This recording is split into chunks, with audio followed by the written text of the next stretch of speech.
Once in the forest on the shores of the great lake we call Lake Michigan lived an Ottawa Indian boy.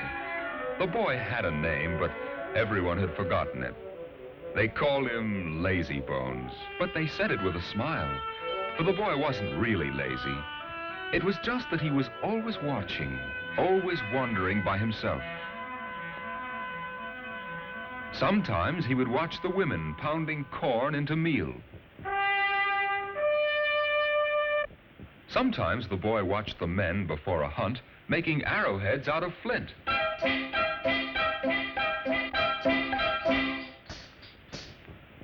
But the boy didn't help them. Instead, he went by himself, far into the woods, always quiet, always watching.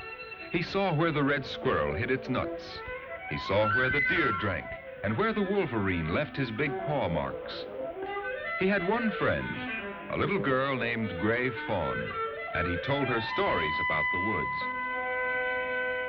The woods and I understand each other. The trees are my friends. The birds and bees are my friends, and the animals come at my...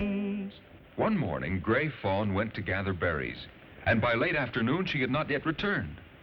The men of the tribe found her moccasins near the lake, but they didn't find Gray Fawn.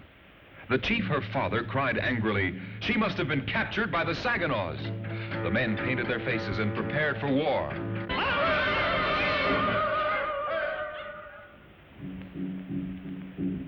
While the men prepared for war, the boy called Lazy Bones went to the shore where Gray Fawn's moccasins had been found.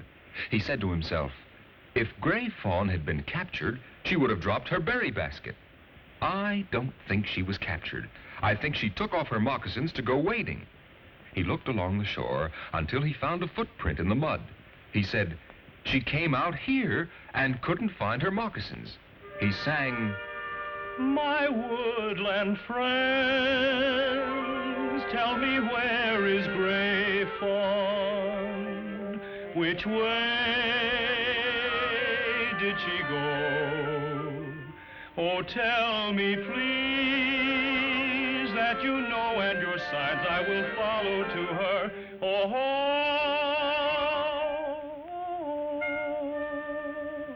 Gray Fawn and I are your friends. When the boy sang the song, a porcupine that had been gnawing young willow shoots stopped and stared at him.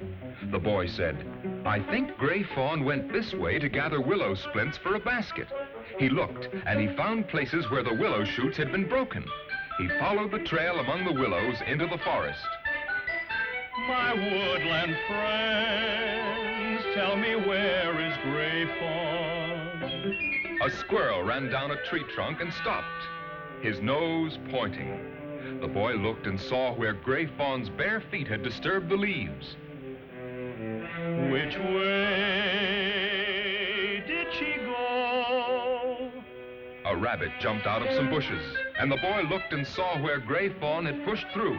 He thought, she knows she is lost and is too frightened to look where she's walking. Oh, tell me, please, that you know and your sign I will follow to her. Gray Fawn, Gray Fawn.